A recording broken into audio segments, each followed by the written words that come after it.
अस्सलामुअलैकुम and welcome back to a brand new vlog. जी तो कैसे हैं आप सब लोग। उम्मीद करती हूँ सब लोग बहुत ही ज़्यादा अच्छे होंगे। तो आज बहुत ही दिनों के बाद मैं व्लॉग अपलोड कर रही हूँ। इसका एक्चुअली रीज़न ये है कि हम आज घर शिफ्ट करने वाले हैं।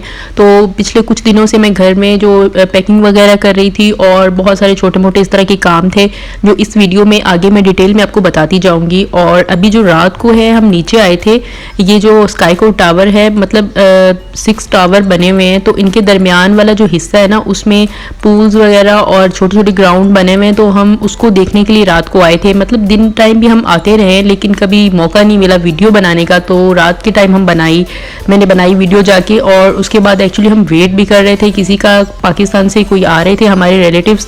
तो उनके हाथ अम्मी ने बहुत सारा सामान भिजवाया था, कुछ हमने मंगवाया और कुछ उन्होंने अपने पास से भिजवा दिया। मतलब माएँ कितनी खूबसूरत चीज़ें होती है ना, मतलब उनको फ़िक्र लगी रही है कि कौन जाए और ज़्यादा से ज़्यादा सामान मैं वहाँ भेज सकूँ। तो मुझे कुछ काम की एक्चुअली चीज़ें ज़रूरत थी, वो मैंने वहाँ से मंगवाई क्योंकि यहाँ मेरे घर में हर चीज़ वहाँ अवेलेबल थी जो वैसे ही पड़ी है। फिर यहाँ पे बाय करना बहुत ज़्यादा महंगा और वो हो रहा था, तो इसलिए मैंने वहाँ से कुछ चीज़ें मंगवा ली। कोई आ रहा था तो उसके बाद आज लास्ट डे था हमारा इस घर के अंदर। तो मैं तकरीबन सारी जो है क्लीनिंग कर चुकी थी घर की। तो अभी जो है चूल्हा वूल्हा मतलब बर्तन सब कुछ मैं रख चुकी थी, तो इसलिए मैंने खाना नहीं पकाया। तो ये हमने मंगवाया वहाँ पाक जीना रेस्टोरेंट के अंदर से निहारी आज इनकी। तो हम फर्स्ट टाइम ट्राई करेंगे इसको। और पैकिंग में अपनी सारी डन कर चुकी हूँ एक्चुअली। तो बैग वगैरह शायद आपको सामने नज़र आ रहे होंगे। तो अब इनकी निहारी ट्राई करेंगे कि कैसी है। और शक्ल से तो लग रही है कि जैसे पंजाब वालों ने बनाई है, मतलब एक कराची का जो एक फ्लेवर होता है ना असली निहारी का, वो इसमें नहीं लग रहा। खैर जो भी है फ़िलहाल हमें यही खानी होगी, यही गुजारा करना होगा। और इसके साथ हमने 2 नान मंगवाए थे। मतलब इनकी जो प्राइसेस है बहुत ही ज़्यादा रीज़नेबल हैं, महंगा रेस्टोरेंट नहीं है। और पाकिस्तान वाला एक्चुअली असल जायका है इनके अंदर। और माशाल्लाह अच्छी थी, बहुत मज़ेदार भी लगी। खैर से अल्लाह अल्लाह करके हमने ये खाई। और उसके बाद आज मैं कुछ आपको बातें बताने वाली हूँ हमें जो यहाँ इस फ्लैट के अंदर बेयर करनी पड़ी। एक्चुअली हमने ये घर लिया था, मतलब स्टूडियो फ्लैट लिया था 3000 दिरहम के अंदर मंथली। तो उसके बाद उस वक़्त उस जो एजेंट था उसने हमें सिर्फ बोला कि आपको दीवा की चार्जेस आएंगे और इंटरनेट के 200 बिल आएगा एंड पे मंथ के।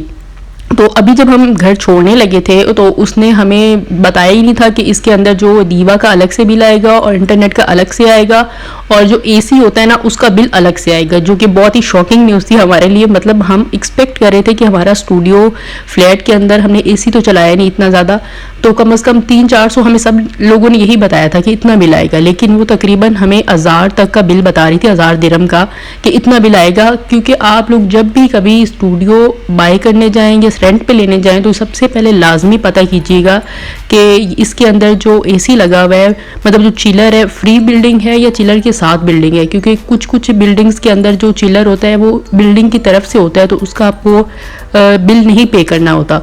और इस जो एजेंट ने हमें ये बात बताई नहीं थी, जो कि बहुत ही हमें गुस्सा भी आ रहा था। ज़ाहिर है कि अचानक से इतना बर्डन पड़ गया, हम तो बहुत उस सीक्वेंस के साथ चल रहे थे कि हमने ये रेंट इसको पे करना है। और जाते हुए उसने हमें एक नई जो है वो बात बता दी कि हम क्लीनिंग चार्जेस भी लेंगे। भाई हम महीना रहे यहाँ पर और ना बच्चे थे साथ, तो हमने कितना है कि इसका घर गंदा कर लिया होना था, जो दोबारा पेंट की ज़रूरत भी पड़नी थी और क्लीनिंग की ज़रूरत भी पड़नी थी। तो 150 उसने हमें बोला कि हम जो है ना वो क्लीनिंग चार्जेस लेंगे और हम पेंट वगैरह करवाएंगे जो नेक्स्ट कोई भी आएगा उसके लिए। तो हमने कहा भाई आपने ये बातें हमें पहले बतानी चाहिए थी ना। भाई आप जहाँ भी स्टूडियो बाय करें या कोई भी दुबई में घर या फ्लैट बाय रेंट करें तो लाजमी ये चीज़ें एजेंट से पूछिएगा और कोशिश कीजिएगा कि एजेंट के बगैर वाला ही स्टूडियो या कोई भी 1 BHK जो अपार्टमेंट है ना वो रेंट कीजिएगा। क्योंकि यहाँ से हमने सबक सीख लिया था कि हमें बहुत ही ज़्यादा जो है ना ये चीज़ें पड़ रही थी बर्डन। खैर हम नए घर में आज शिफ्ट हो गए रात को ही। तो ये हमारा जो है सिलिकॉन ओएसिस के अंदर हमने जो है रेंट किया था ये स्टूडियो अपार्टमेंट। ये किसी जो अरबी का था, मतलब कोई मिस्र का अरबी था, तो वो अपनी फैमिली के साथ रह रहा था लेकिन वो अभी उसकी फैमिली वापस चली गई मिस्र के अंदर। तो उन्होंने हमें ये वाला स्टूडियो दिया। और इनका जो स्टूडियो है माशाल्लाह बहुत ही ज़्यादा अच्छा और साफ़ सुथरा था। और इसने इतनी ज़्यादा मेहरबानी की कि मैं कहूँ कि दुबई में वाकई ही ज़रूरी नहीं कि सब लोग एक जैसे ही हों, बहुत सारे लोग बहुत अच्छे भी होते हैं। और इसने तकरीबन सारे अपनी क्रॉकरी मतलब इसको फुल फर्निश्ड वाकई ही कहते हैं स्टूडियो कि इसने सिर्फ फर्नीचर के अलावा बाकी सब कुछ घर में छोड़ दिया, बर्तन वगैरह, इवन के इसकी बहुत सारी ग्रॉसरी तक, हाफ ग्रॉसरी जो मंथली होती है ना वो भी इसने घर में छोड़ के गया ये बंदा। मतलब इतना रहम दिल भी होते हैं। मैं कहती हूँ कि जो एक महीना हमने बेयर किया ना दुबई के अंदर ग्रॉसरी के हवाले से, क्रॉकरी के हवाले से, चीज़ों के हवाले से, वो सारा शायद ना अल्लाह ने हमारा पूरा कर दिया कि इस बंदे ने इतना कुछ सामान घर में छोड़ा और क्रॉकरी वगैरह सब कुछ छोड़ के गया कि वो जो कहते हैं बस इंसान सब्र करे ना तो उसका फल बहुत मीठा होता है। तो ये शायद वही मीठा फल था जो हमें इसकी सूरत में मिला। अल्लाह इसको अजर दे और जज़ा दे, हम यही दुआ कर सकते हैं उसके लिए। तो उसने हमें खैर ये 3 मंथ के लिए दिया हुआ है, स्टूडियो दिया है, और ये सिलिकॉन ओएसिस में है और इसके अंदर इंक्लूडिंग ऑल बिल है। हमने आते साथ सबसे पहली बात इससे यही पूछी कि इसमें एसी का अलग से तो बिल नहीं आएगा और क्लीनिंग का और फलाना फलाना जो हम पीछे से सुन के आ रहे हैं। तो उसने कहा नहीं, इसमें इंक्लूडिंग ऑल है और इसमें जो ये चिलर फ्री बिल्डिंग नहीं है, मतलब चिलर जो बिल्डिंग की तरफ से ही है तो आपको उसका बेयर नहीं करना पड़ेगा बिल। और ये आपको मैं फरवरी तक जो है ना ये अपार्टमेंट आपको 4400 में पर मंथ देता हूँ। तो ये उसकी सब जो है चीज़ें घर की पड़ी हुई थी, माशाल्लाह से बहुत कुछ इसने छोड़ी। खैर मैं एहतियात ही करूँगी कि उसकी चीज़ें कम से कम इस्तेमाल करूँ और अपनी ही चीज़ें बंदा इस्तेमाल करे, बेहतर है।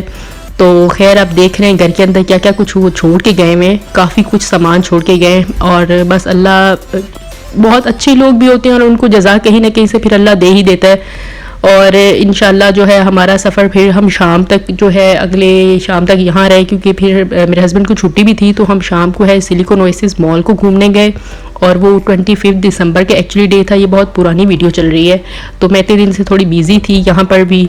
तो यहाँ हम आए तो क्रिसमस की जो है वो तैयारियाँ चल रही थी यहाँ पर उस वक़्त, मतलब क्रिसमस था और पूरा जो सिलिकॉन ओएसिस का अंदर वाला हिस्सा है ना वो उन्होंने फुल मतलब जगमग बनाया हुआ था। और ये सामने इसके वाइवा स्टोर है, इसको भी विज़िट करेंगे। हमें किसी ने बताया कि ये बहुत ही अच्छा और जो है ना सस्ता स्टोर है ग्रॉसरी के हवाले से, तो हम इसमें भी ज़रूर जाएंगे। लेकिन आज हम सिलिकॉन सेंट्रल मॉल में आए थे, लूलू यहाँ में मतलब मौजूद था तो हम असल में उसको विज़िट करने आए थे। लेकिन यहाँ पर जो है ना क्रिसमस की फुल वो एक जो विंटर आने की भी इनको खुशी होती है। दुबई में कितना एक विंटर आया होगा थोड़ा सा, मतलब कि अभी तक भी लॉन के कपड़े ही पहने हुए। मुझे तो ये विंटर नहीं लगा, जो पंजाब से आते हैं शायद उनको महसूस भी नहीं होगा कि ये विंटर है। खैर इनके लिए विंटर बहुत ही ज़्यादा था। और यहाँ पर जो है ना क्रिसमस की सारी वो सब पूरा सेटअप किया हुआ था हर एक स्टोर के अंदर, और हर जो मॉल होता है ना उसके अंदर हर फेस्टिवल के हवाले से सब कुछ अरेंज करते हैं वो लोग। मतलब कोई दिवाली हो, क्रिसमस हो, न्यू ईयर हो, इनका नेशनल डे हो या रमज़ान हो या कुछ भी ऐसा इवेंट हो तो उसके हवाले से बहुत ज़्यादा मतलब ये वो करते हैं और उस पर फिर डिस्काउंटेड भी चल रहे होते हैं। ये दिसंबर और नवंबर का जो महीना था ये तो तकरीबन ये फेस्टिवल में ही गुजर गया दुबई के अंदर। और खैर आपको व्लॉग पसंद आए तो इसे लाइक और शेयर ज़रूर कीजिएगा। अल्लाह हाफिज़।